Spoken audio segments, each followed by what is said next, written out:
Jason, how are you doing today, sir? I'm doing great. Yourself? I'm doing awesome. Looking forward to chatting with you. I'm getting a little bit of echo on my side, so making a quick adjustment here just to close that off, and then we'll dive in. All right, I probably won't edit that just because don't want things to be too smooth, right? But anyway, let's jump in here, Jason. Why don't you take a moment to just kind of introduce yourself and talk a little bit about your firm and what you do? Yeah, for sure. Thanks for having me on here. Looking forward to the chat. Again, I'm Jason Priebe. I am with Magnetic North Advisors, um, and I have been in this business since 2013. Took a roundabout way to get into financial services. I went to undergrad and at University of North Dakota, and then I went to law school out in Michigan, and I was convinced I wanted to be a lawyer for the first 20 some years of my life. Got done with law school, and I was like, I really kind of like these numbers.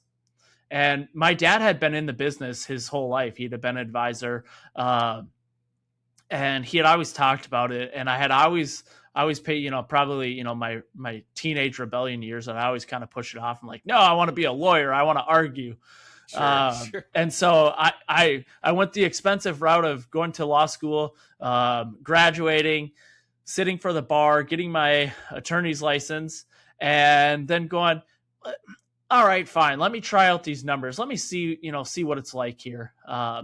And so I started working alongside him shortly thereafter, and I really, really loved it, and I never looked back. And so that's my short origin story, and so we've grown from there. Love it. So you were the rebellious teenager who wanted to be a lawyer, not a financial advisor like your pops, but you found that you actually loved doing it and fell into it anyway. So congratulations, man. Well, tell me a little Thank bit you. more about what inspired you to do this. It couldn't have just been just your pops, right? What else? Was there anything else? I mean, it, in a way, it kind of really was. I really enjoyed. I enjoy the problem solving aspect, which is probably why when I wanted to go to law school, I wanted to be in negotiations, contracts, and mergers.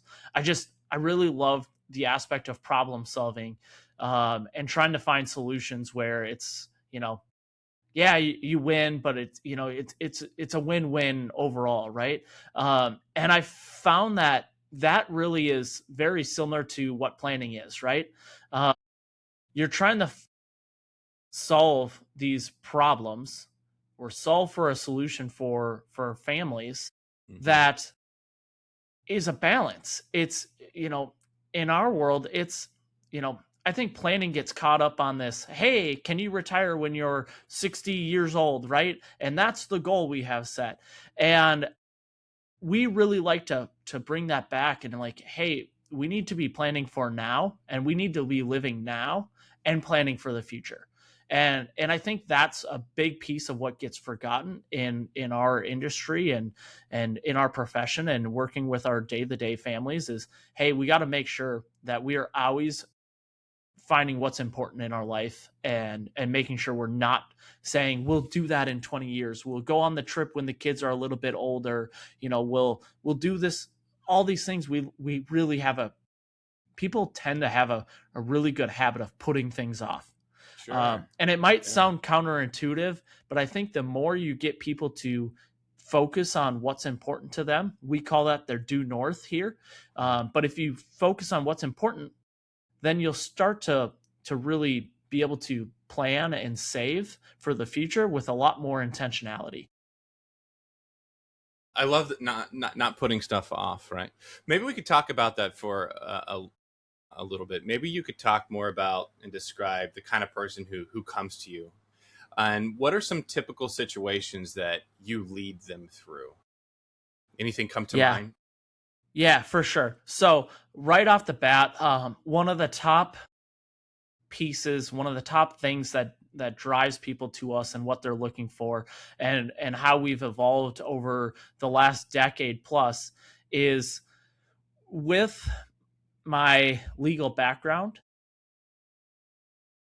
we really inherently started to find this relationship with small business owners, which makes a lot of sense too. We're also a small business owner. That's what we run day in and day out.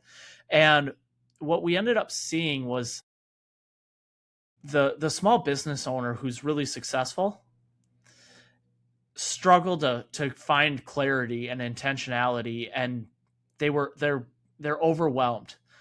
These guys, they have a successful business. They got all the things, but they're struggling to balance it. And one, it's really hard to talk to just about anyone about your quote problems when Yeah. you're a small business owner making well into the six figures, maybe seven figures. It's okay to vent, but most people you vent that to, and they're going to be like, rich people I don't problems, have how any ridiculous, right? problems. Yeah, right. Yeah.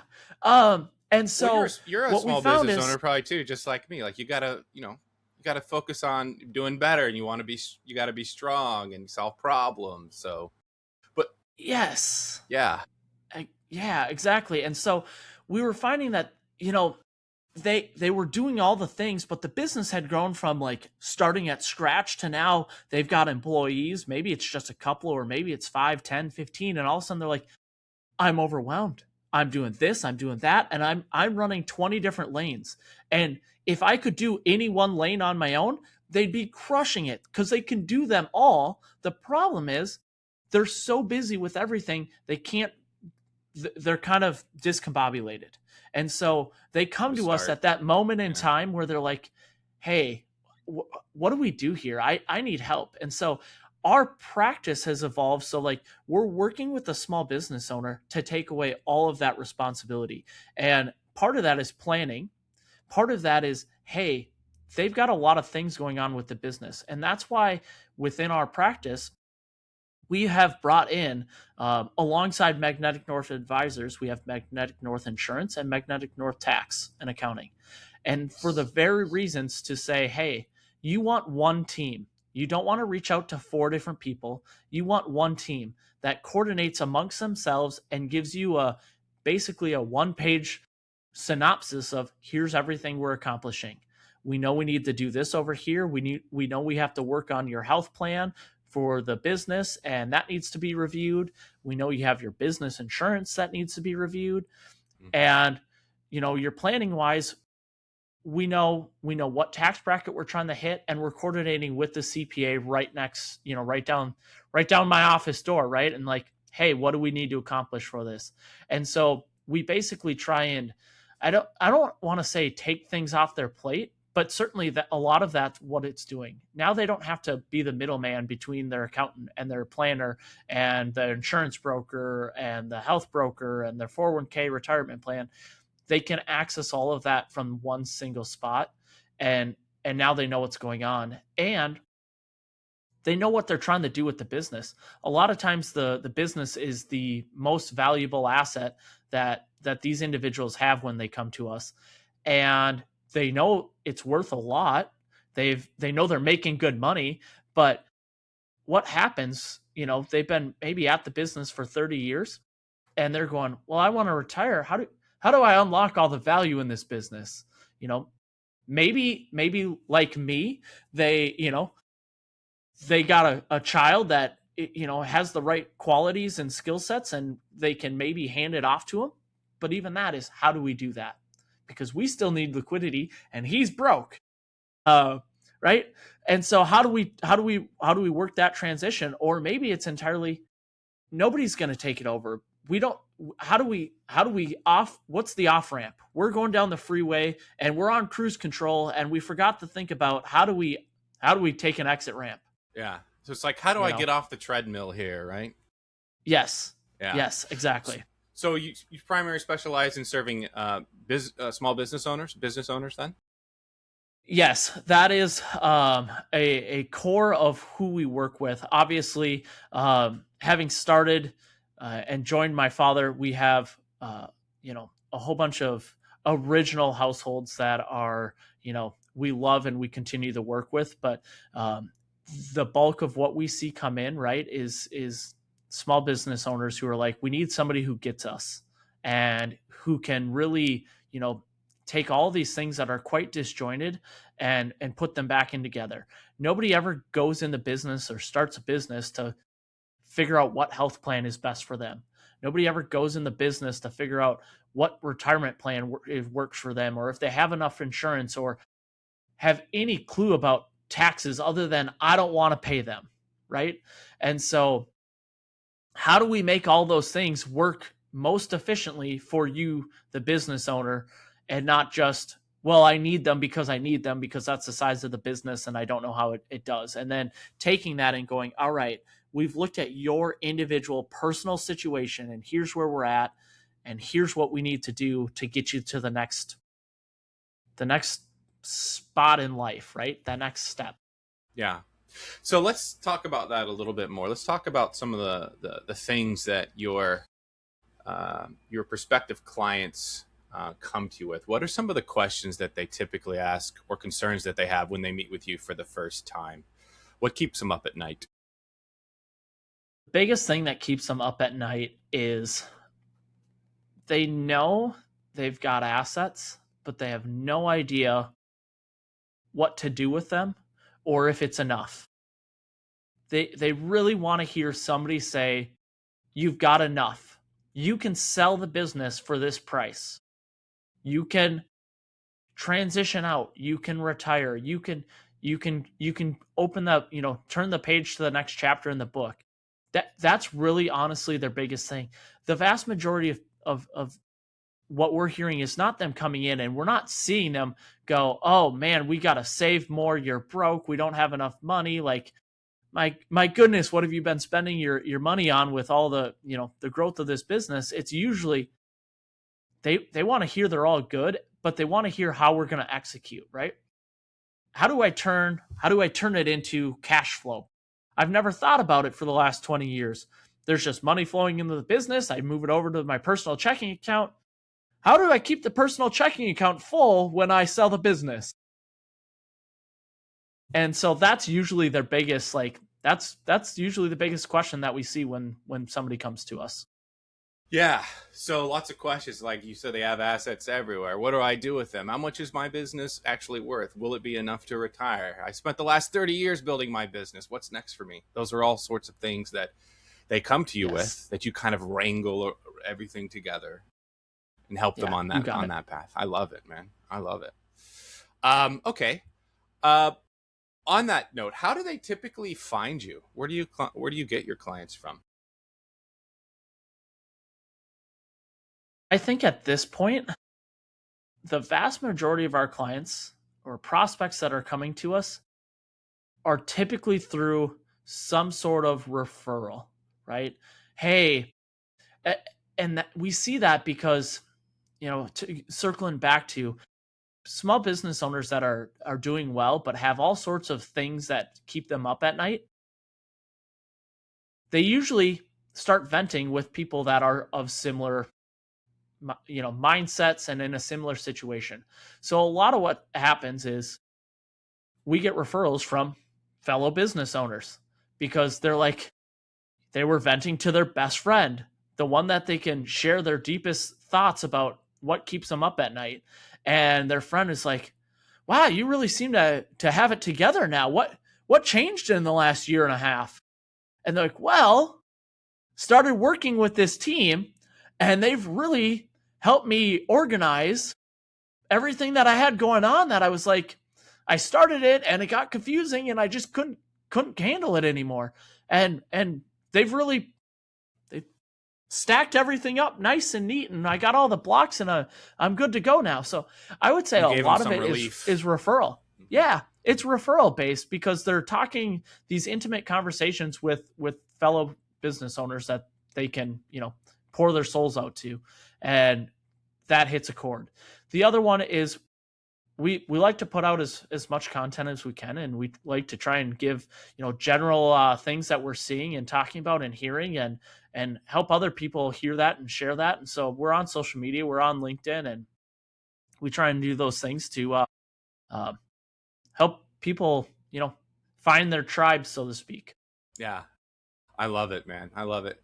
I love how you get a lot of referrals from other business owners who are kind of venting to a friend. And they're like, well, how do you get all your crap together all of a sudden? You're like, I got my people. They send them your way. I love it.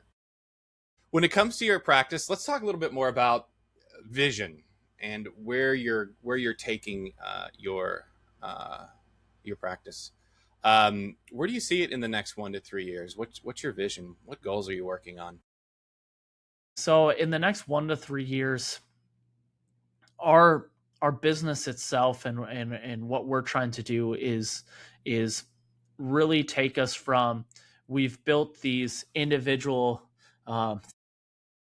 resources, the tax, the insurance, the financial planning, the business planning, and and we want to make it scalable so that uh, anyone can step into our business uh, that we hire or we bring on, and we can help spread how easy it is to do this for uh, for helping others. And so right now we have a phenomenal team in place, and we are working on continuing to scale up so that we can provide even more for everyone, and everyone gets the exact same experience across the board. Um, I have a minority partner, Mike Shaw. Um, he recently became a partner within the last year, and our whole goal behind this is to continue to be able to bring up, and anyone can step in and provide the exact same experience, whether it's me or him or whoever we continue to add to our team, that process to be identical, uh, I so love it. that you're not, we don't want to, look, I love me, uh, Well, that's but good. at some point, everyone, you know, retires, something happens to them, and I want our clients and our families to understand that they're going to always be taken care of. God forbid something happens to me or anyone else on our team, I don't want it to have an impact on our families. I want them to be able to continue to feel confident in where they're at and what's going on, and that can only be done by, continuing to grow and create scale and work on the business, just like our clients that come to us are venting about their growth and what's going on. That's really where we're at, is taking it to that next level. Sure, I love it. On that path, in working towards those goals, is there anything standing in your way? Any specific challenges? Specific challenges. I think the biggest challenge that I face and our business faces is the same challenge that we we talk about with our clients on a daily basis. And that's prioritizing and being really intentional about your time and what we're doing, and not getting distracted on the day of the day. It's really easy to say, hey, things are going really well. Our business is running really well. And walk into the office and, oh, I've only got one thing on my calendar. I've got one meeting today. Well, that's really nice. And it's really easy to say, oh, let me get through the day, and at the end of the day look back and be like, I didn't really accomplish a lot. I was going to do this, and then I got one phone call, and that took a little bit of time, and then I went and did this, and the next thing I know, like, I wasn't super intentional with what I accomplished today. And I think the more intentional we work and we operate, I the goals that we set can be achieved far faster than we ever possibly imagine. Yeah, it's interesting that a lot of the things that you're personally focused on, you also personally help your clients with. Um, does that help you? Does having that personal perspective and experience help serve you in giving the best recommendations to your clients as well? It does, I think, and like without a doubt. If if you understand the risk of running a business and operating a business, and dealing with employees. We love our employees, but we all know how that is, right? Employees, there can be issues that come up, or you know, a a client calls and says, "Hey, I'm moving another direction." Doesn't happen often, but to say it's never happened is simply not true, right? It happens in any business, and so being able to completely understand where that small business owner and where that family is at, Yes. Yeah. it's second to none. I mean, there's nothing else you can do. You can try and go to somebody who's just starting out in the business, not working for a firm, and it's going to fall on deaf ears. They're not going to get it. They're not going to truly understand the what you're talking about and what your real underlying concerns are. I mentioned this earlier. We rarely have somebody come in and not have enough saved. It's rarely a savings problem. Rarely. They almost usually it's a spending problem. Priorities, spending and setting the right priorities. Yeah. They're just, business took off and it's been so well, and they forgot to be intentional. They forgot what they did it for, right? What were the important things? And so it usually is, hey, I get it. We've all been there. We have our ebbs and our flows in every single business where, times are busier or times are less busy. And, sometimes you want to just go home at night and just take a load off and sit on the couch because it's a very busy time of year. And there's other times where you come home and you get home and you're like, can't wait till tomorrow morning. Like, this day was awesome. We did this and we did that, and like my cup is it's overflowing right now. I'm really full, and so being able to relate with those things, that's really it's a big benefit. Yeah. Peaks and valleys, ups and downs. That's not just life, but also business. Yes. Being able to help your clients and work through them through that is something that I know and I'm sure they find extremely valuable. All right, so let's try to do this. I know this might be challenging, but we're going to try to do it anyway, Jason. All right. I want you to, let's say someone becomes a client today.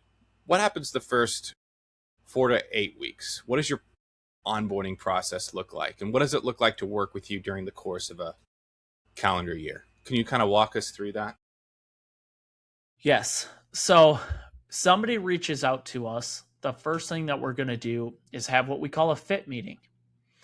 And that's really a 15 to 30 minute phone call. I want, if they're married, I want both spouses on the call, and I'm going to give a little, presentation spiel of what I talked about, how I got in the business, what I do, and kind of what our focus areas are and what we think is important. And then I'm going to ask them hey, number one, what prompted you to reach out today? And then 2, just tell me about your life. And I don't mean about your assets, your investments. Just give me a little bit of feedback about who you are and what's important to you. Because if we're not a good fit and we don't seem like we're going to get along, or it seems like your priorities are somewhere else, then there's somebody that's going to be better capable of working with you. But assuming we get through that meeting and we're like, hey, we really got along, we had things in common, I can understand what you're looking for, and that's really what we provide, then we're going to move to that next step, which is a discovery meeting. At the discovery meeting, we're going to have a whole list of things that we want you to bring, but we're not really going to go over at the meeting. We'll very briefly flip through the pages and look at them. And yes, it's your prototypical, your investment account statements, your insurance statements, any debt you might have, estate planning documents, your will, your trust, all of this stuff. And so that first meeting, if you can make it to the discovery meeting with everything we asked, well, then you're set because you just did the biggest heavy lifting. Okay. And now at the discovery meeting, I'm kind of briefly paging through, starting to get a handle on it, looking at the tax return, kind of just seeing some general overall things. Oh, I can see how many kids you have, or and all these things. And then we're gonna just start having that conversation. What do you do? What are your vacations like? Where like, just tell me what your day to day looks like, and what are the big goals? And everyone's got the big goals. Oh, I want to retire. Of course we want to retire. Right. Yeah. What else do we like to do? Like, what are our hobbies? Like, let me picture this. If you don't work tomorrow and you're done tomorrow, what are you going to fill your time with? And so then it's, my kids, my hobby, I really like to golf, or whatever it is. And we start building out, what are we trying to accomplish here? What are we really trying to accomplish? And after the discovery meeting, lasts about an hour. Usually we get talking, lasts a little longer because we're having great conversation. We'll go to work on the backside. We'll take all those documents and all those numbers and everything that they've got, and we'll build out a net worth, and we'll start building out an actual plan. Nothing crazy there, right? Like, it's just something we do. If you go to almost any advisor, it's going to happen. That's how it works, right? And we'll build that out. We'll then have our next meeting, which I call it an implementation meeting, but it's usually where we start walking through everything that we've found so far and things that we think are important and what we're trying to accomplish with that. And we start saying, hey, does it sound like we're hitting this? Mm-hmm. Is this what we're looking for? And we start walking through that based on what we talked about before and what we're seeing here. And we try and get to this point where, yes, this is checking the boxes right here and right now. And from that implementation meeting, it's called an implementation meeting because in this day and age, virtually everything can be done via email and DocuSign after the fact for anything that needs to be accomplished. So it's really where we get yes, we're all on the same page, we're on board, let's start moving forward with this. And so then we'll have, the paperwork and what do we need to do? Perhaps we're moving accounts. Maybe we're not moving accounts, but we have to reach out to the attorney and make sure we get an estate plan corrected or updated. And we have a list of everything that needs to be done. It's basically what I like to call a little one-page plan that is a synopsis of everything that's important and how the money pieces relate to those things and what we need to be thinking about and what our next steps are. And as you know, when you're doing financial planning, if you're really looking at everything, somebody coming in to meet with an advisor for the first time is probably going to have 5 or 6 really heavy hitting things that need to be accomplished. A lot of times an estate plan hasn't been done at all, or maybe hasn't been looked at in 15 years. And so what we do is we're prioritizing, here's what we need to accomplish, but you and I both know we're not doing this all tomorrow. Sure. So what do we need to accomplish first? What are some easy things we can just check the box on and be like, yes, we accomplished something. And then what's the first big thing we're going to do? And I like to take those things as a quarterly, accomplishment. Okay, let's take the next quarter, the next 3 months to check this off the box. And we'll do all the heavy lifting. If it's an attorney that we have to update something with, we're making the phone call. We're having the first conversation with them. Here's where they're at. Here's everything they have. Here's what we've talked about that we need to change that we know. Now let's get them on the line with us. Let's get them in the meeting. I'll be there too. And let's make that change. But let's do all the heavy lifting for them. And once we accomplish that bullet point, then we'll go to the next one. And so onboarding is going to continue to look like accomplishing one big bullet point every quarter until we're done with that. Nice. Once we're done with that, it usually takes 6 to 18 months, typically, to really say, hit that point where like, I think we have all of our ducks in a row. We got everything kind of taken care of. And now we're feeling pretty darn good. We've accomplished a lot. And hopefully we're feeling much more intentional about everything we're doing at this point. And after that initial onboarding process, we transition to the, hey, we need to stay in touch. Let's not let anything fall off the bat. So we have a sheet that is like, hey, triggers. Any of these things happen, you please reach out instantaneously. Mm-hmm. You can always reach out to us. That's what we're here for. You're never going to call me and ask me, a question, or, hey, is this up your alley? It's always up our alley. Like, if it's important to you, it's important to us. And that's the same way we feel about, their family, right? If somebody in your family has a question, like, we're going to take the time to figure it out. And so at that point, we're going to meet at least once a year. Sometimes we'll meet twice a year. Yep.